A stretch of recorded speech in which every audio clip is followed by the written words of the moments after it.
Welcome back to another episode of The Color of Our Community, where we highlight community residents and stakeholders and celebrate their experiences and contributions to our South Los Angeles neighborhoods. Now today I'm very excited to introduce you to attorney Margo Bouchet. She is a long-term resident of Windsor Hills. She is a passionate community servant, and she's a legal legend. So in these times of social distancing, we're going to have to do a little virtual conversation. So let's jump on into Zoom and hear some of her insights about what she is seeing in these unprecedented times.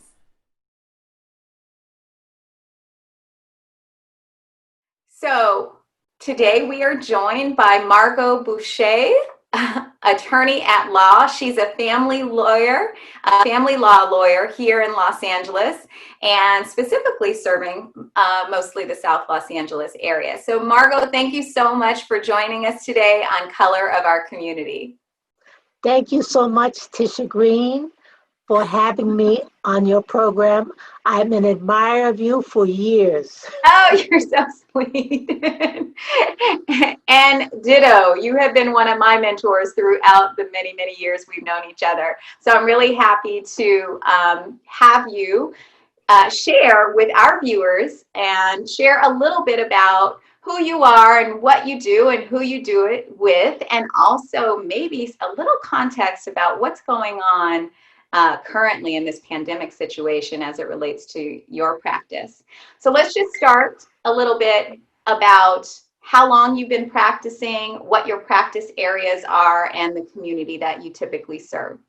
Okay, well, first of all, I'd like to take a moment just to acknowledge the members of our community who have suffered trauma, loss, and grief while they're trying to find peace during this pandemic and during the uprising, protests and the uprising. I want your followers to know that my law firm will be working with other legal organizations to provide legal services to those who have been arrested, to those protesters who have been arrested.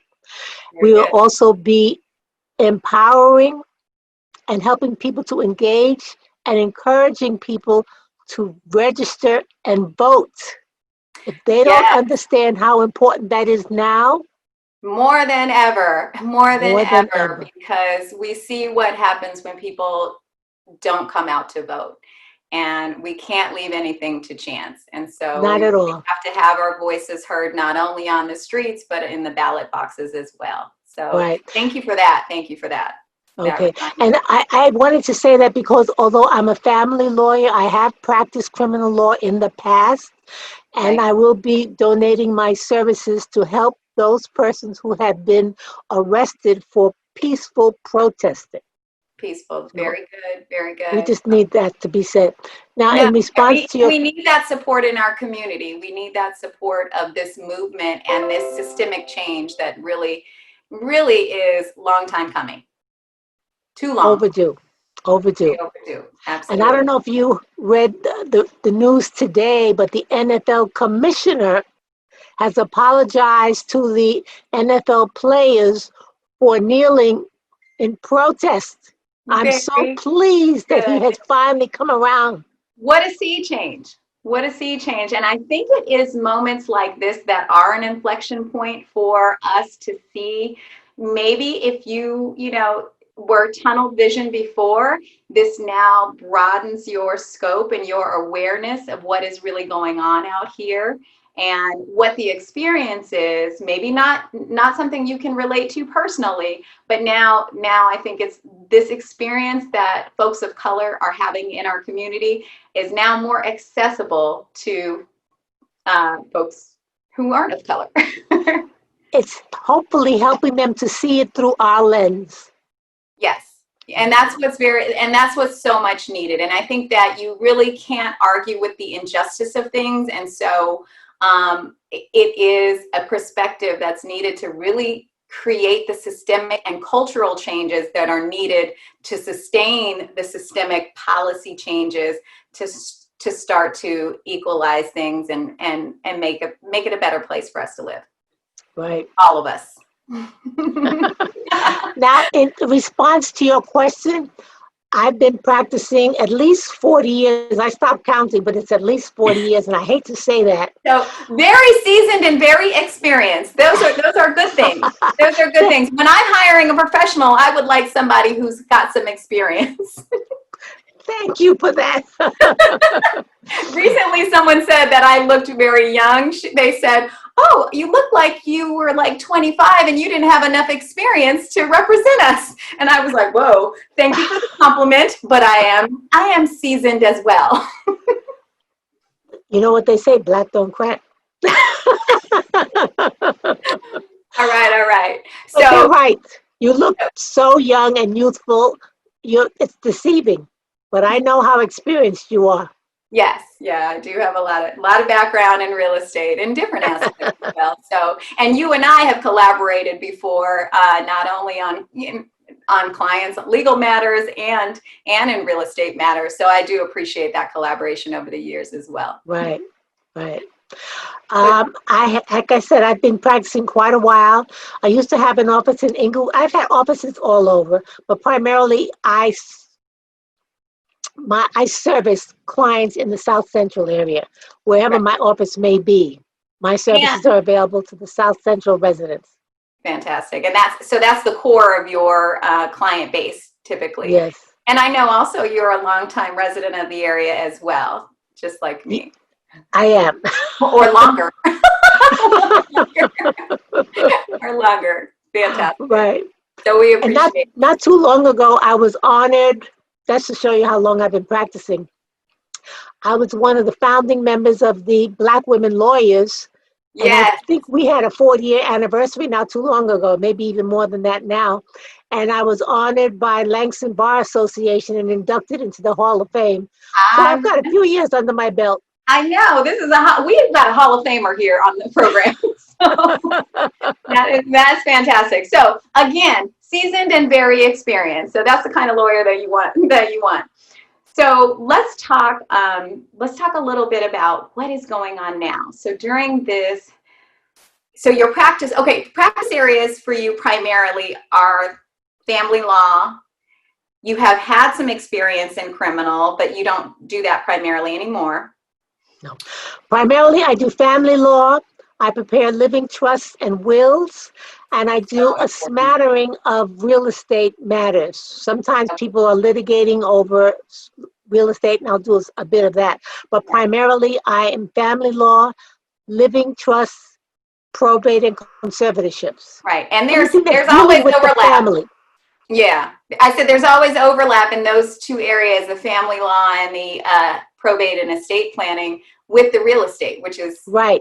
Yeah, which is how I end up working with you and other lawyers as well, kind of dovetailing real estate matters with those family and estate matters.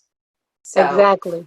okay, so those are great for the practice area. So let's get down to the meat. Let's get down to what is going on now. What are the changes that you've seen in your practice area now that we are in these really unprecedented times, in these times where people are suffering a lot of loss, be it the pandemic or the uprisings and protests and so forth. What kinds of patterns are you seeing that maybe our viewers might not be so tuned into? Well, number one, I have noticed with my own practice, I'm getting a lot of calls from people who are fed up with their relationships. And I try to encourage them to just give it some time. But people ordinarily don't spend more than 3 or 4 hours when they're married or whether they're living together because they're out working, they're at the gym, they're socializing, Right. They're not with each other 24 hours. And I'm finding more and more people are realizing they want to get out of their relationship because they're spending so much time. There's an old saying, the more you know somebody, the less you like them. And it's unfortunate. But as people are spending 24 hours in confinement under house arrest. Exactly. Yeah, So my practice is outlets we would picking up. normally have. I'm sorry to interrupt. I was saying the outlets we would normally have we don't have. And so there's a lot of pressure that's put on our relationships. And I was likewise listening to it was an Oprah program recently, and they were saying, there was a relationship expert on the program saying that the pandemic is an accelerator to relationships. So it may be an accelerator for some to strengthen their bond and come closer than they thought they would. And from others, it's an accelerator to, show that they have drifted, far apart and are drifting further. And I think it brings to light that. So that's, I'm sorry to hear that. But you do, so that's something that you have seen over the past months.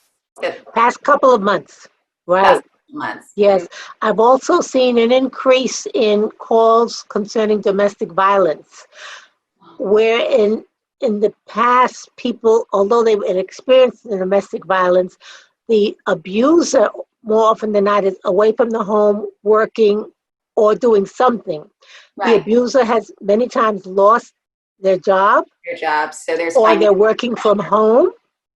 And the opportunity for abuse has escalated exponentially.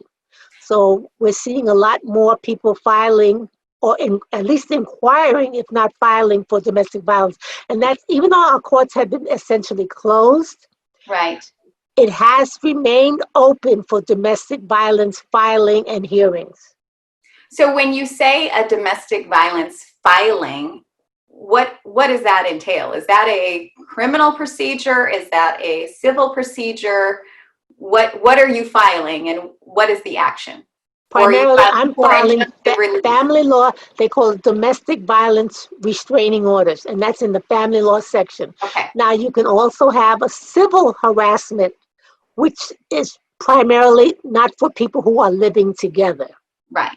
And then domestic violence can be criminal in nature, but although I handle that sometimes, primarily my practice is doing family law. Now, when I say filing, I mean preparing the paperwork, taking it down to the court, and getting a judge to approve it, to issue a temporary restraining order for people who have been victims of some type of physical or emotional violence. Understood. Then they get a 10-day, they get the papers issued, and in 10 days, they have a hearing. Usually it's within 10 days, they'll have a hearing at the courthouse.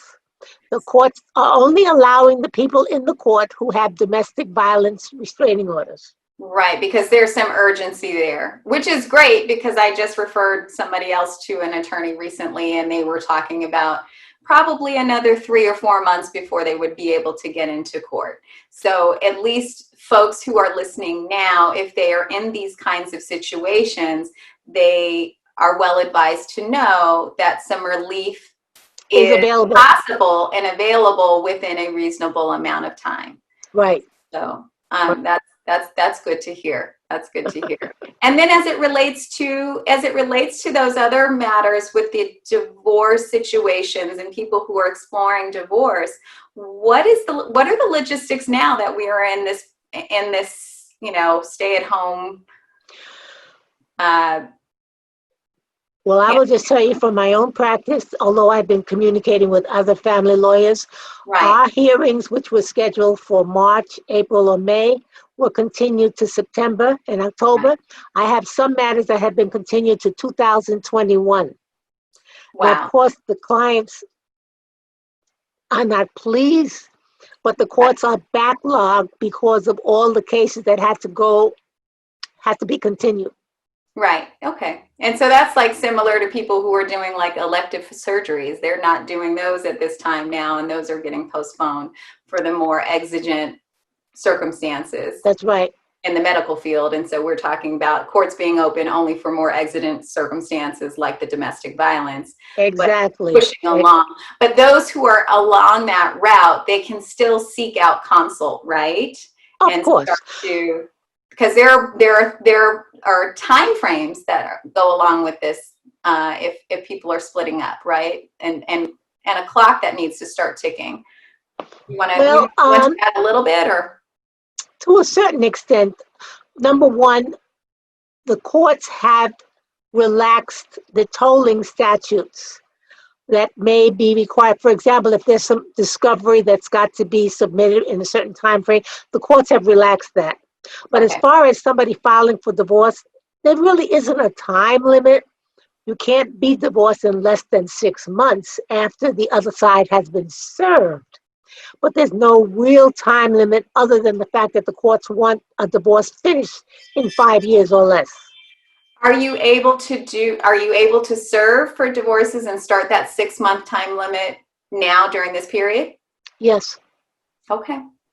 All right. Well, that's probably enough information for people to get an idea that there is relief available to the extent that they are in need during these times. And I'm so grateful also for what you shared about the pro bono services that you are offering to folks who are out there in the protest and doing the peaceful protest and may have found some, legal entanglement as a result of that.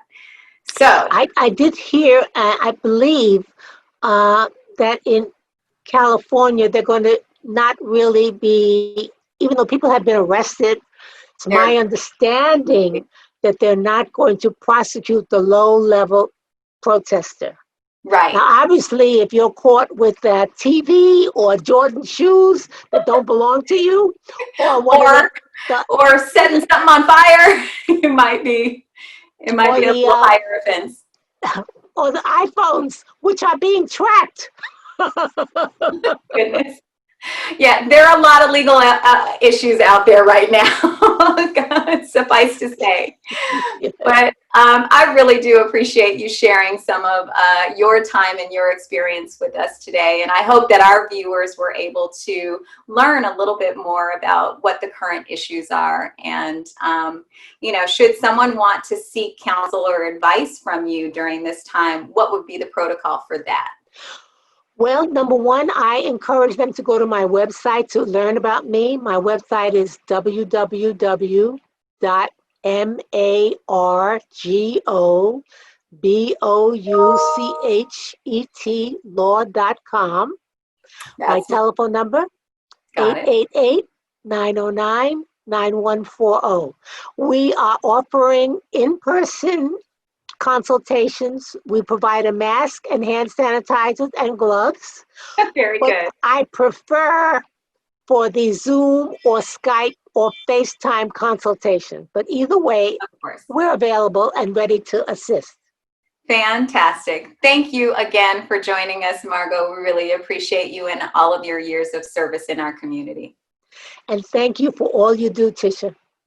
All right. Appreciate it. Bye-bye.